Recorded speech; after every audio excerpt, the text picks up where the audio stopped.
Pokemon Go Fest Global is right around the corner, and since it's Pokemon Go's biggest event of the year, you guys won't want to miss out. So the Go Fest Global weekend is going to take place 12 a.m. August 26th to 11:59 p.m. August 27th. Each day will be split up a little differently, where Saturday will focus on rotating habitats and Sunday will focus on the legendary Pokemon debut we've all been waiting for. Starting with Saturday's details, we'll have a ton of Pokemon being featured in rotating wild spawns. So for the Quartz Terrarium habitat, we'll be seeing Pikachu wearing a quartz crown, Clefairy, Lickitung, Heracross, Miltank, Wurmple, Whismur, Skitty, Lovedisc, East Sea Shellos, Baneri, Audino, Fungus, and Morlul. In the Pyrite Sands habitat, we'll see Pikachu wearing a Pyrite crown, Sandshrew, Alolan Diglett, Psyduck, Girafarig, Shuckle, Trapinch, Gibble, Hippopotas, Timber, Joltik, Binnacle, Helioptile, and Grubbin. Now for the Malachite Wilderness habitat, we'll have Caterpie, Pikachu wearing a Malachite crown, Bellsprout, Scyther, Snorlax wearing a cowboy hat, Spinarak, Remoraid, Roselia, Snover,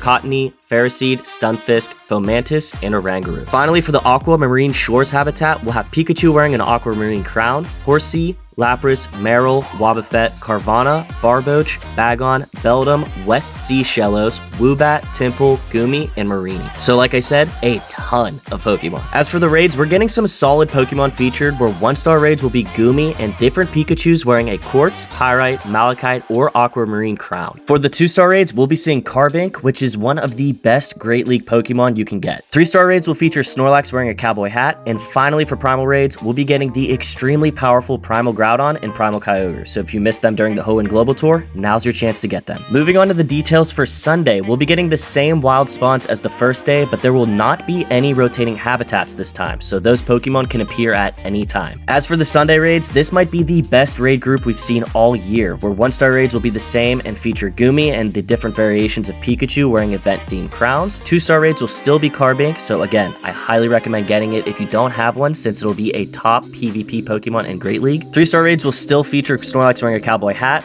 Primal raids will also have Primal Groudon and Primal Kyogre again, so make sure you get one of each if you don't. And finally for Mega raids, one of the best and most anticipated Pokemon we've been waiting for all year, Mega Rayquaza. So if you haven't heard yet, Rayquaza can only Mega Evolve if it has the move Dragon Ascent, which can only be taught if you give Rayquaza the item called Meteorite. Meteorites will be available during this event through a special research, so make sure you complete the tasks in order to get some. If you want to know more about how this Mega Evolution works, make sure you check out the video I have in the description for more details. We'll also be getting some useful bonuses on both days, which include double friendship damage in raids. The remote raid pass limit will be increased to 20 per day. Lore modules will last for 1 hour. Field research themed tasks will be available during each of the habitats. New avatar items will be available in the shop. Event themed stickers, and if you take some snapshots, you'll get some surprise encounters with random Pokemon. For those of you who purchased the Go Fest event ticket, you'll be able to enjoy some exclusive rewards that's featured around a special research to get you an encounter with the mythical Pokemon Deontay. To add to the hype around Deontay, it was also announced that Mega Deontay will be making its debut, where you'll be able to get Mega Deontay energy by completing Carbink raids. In addition, there will also be some special Incense Encounters in each habitat, so if you use an Incense in the Quartz Terrarium, you'll be able to encounter Hisui and Growlithe, as well as unknown A,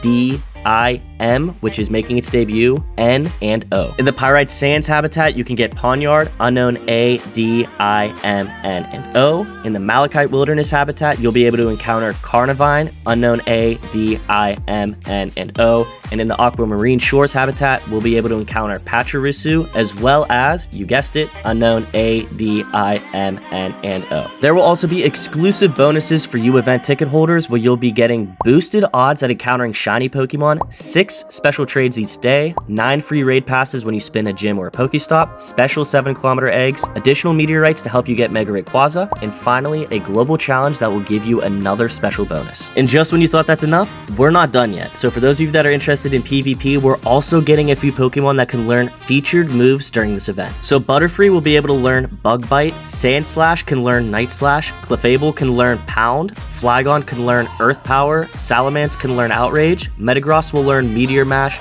Roserade will learn both Bullet Seed and Weather Ball, and Licky Licky will learn Body Slam. Now that we covered all the details for this event, let's check out some tips and tricks you can take advantage of. The first one I know everyone is excited about is a chance to finally get these extremely powerful Mega Pokemon. Now, since we already talked about how you can actually get them, let's focus on the CPs these Pokemon will need to be a hundo. So when we take a look at Rayquaza's CP chart, since this Pokemon will only be available in raids, it'll be a hundo at 2191 CP if it's not weather boosted, and 27 2739 if it is weather boosted. If you're looking to get Primal Groudon, you'll get a hundo if it has a CP of 2351 without a weather boost and 2939 with a weather boost. And just to keep things simple, Kyogre will also have the same hundo CPs where it's 2351 without a weather boost and 2939 with a weather boost. Now for the outlier of this bunch, Deontay. So if you purchase the event ticket and get Deontay, it will be obtained through a research encounter instead of a raid. So in this case, it'll be a hundo at 1171 CP. Now, regardless of if you actually got these legendaries, there are still some other notable Pokemon other than these 4 that you can get during this event. So starting it off with the most notable one, Carbink will be available in raids and is ranked as the #1 PvP Pokemon in Great League because of its rock and fairy type. If you're looking for some good Pokemon in the wild instead of in raids, then look no further than the rotating habitats. In each habitat, there is at least one Pokemon you should go after strictly because they can Mega Evolve. So in the Quartz Terrarium, Heracross, Benary's Evolution Lopunny, and Audino will all have Mega Evolutions. In the Pyrite Sands habitat, Gibble's evolved form Garchomp will have a Mega Evolution. In the Malachite Wilderness, Scyther's evolved form Scizor has a Mega Evolution. And in the Aquamarine Shores habitat, Carvana, Bagon, and Beldum's final forms will all have Mega Evolutions. So based on the Pokemon in these habitats, there are still 8 Pokemon you can get that can or will be able to Mega Evolve. Now, if you had to focus on one habitat that has the best Pokemon with most potential, you want to focus on Aquamarine Shores. This habitat not only has 3 Pokemon that can Mega Evolve,